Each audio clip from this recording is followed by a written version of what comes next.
दरम्यान शिंदेच्या शिवसेनेने जरी या संदर्भातली काही सूचक विधानं केलेली असली तरी शिवसेना युपीटीचे खासदार अरविंद सावंत यांनी या सर्व चर्चा फेटाळून लावल्या। उभा चिरला तरी मातोश्रीची प्रतारणा करणार नाही असं त्यांनी ठणकावून सांगितलेलं आहे। 24 एप्रिलला पक्ष आणि चिन्हासंदर्भात सुनावणी आहे आणि त्यामुळे अशा अफवा पसरवल्या जात आहेत असाही आरोप त्यांनी केलेला आहे। तर अरविंद सावंत यांनी पत्रकार परिषद घेतली आणि त्यांनी उद्विग्नपणे आपल्या भावना मांडल्या। जरी या संदर्भातल्या बातम्या आलेल्या आहेत तरी या बातम्या त्यांनी फेटाळून लावलेल्या आहेत। या खोट्या बातम्या आहेत, या पेरलेल्या बातम्या आहेत असंही अरविंद सावंत यांनी म्हटलेलं आहे। आणि तसंच उभा चिरला तरी मी ठाकरेंची साथ सोडणार नाही असं त्यांनी म्हटलंय।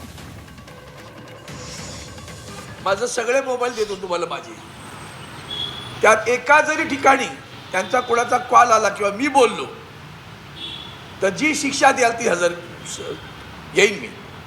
एक लक्षात ठेवा, मी वंदनीय हिंदू हृदय सम्राट शिवसेना प्रमुख श्रीमान बाळासाहेब ठाकरेंचा शिवसैनिक आहे।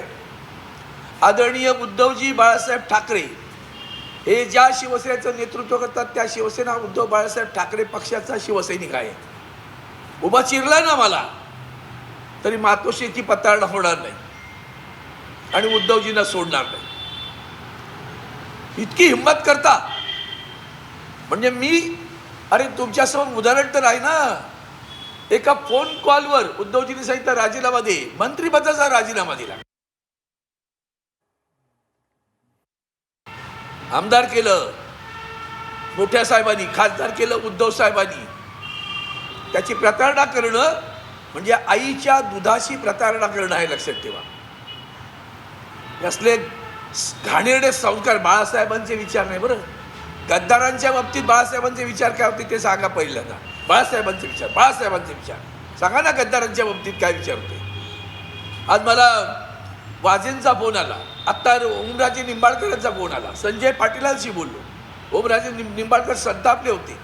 वाजे म्हणाले मला विचारलं कुठल्या तरी पत्रकारांनी ऑफलाईन ऑनलाईन, म्हणजे मी ऑफलाईन पण नाही ऑनलाईन पण नाही, मी गेलोय नाही, पण मला कोणाचा फोनही नाही आला। आमच्या चारित्र्यावर शिंतोडे टाकण्याचा प्रकार आहे। आयुष्यभर आम्ही निष्ठावंत राहिलेलो आहोत आणि मरेपर्यंत राहणार आहेत।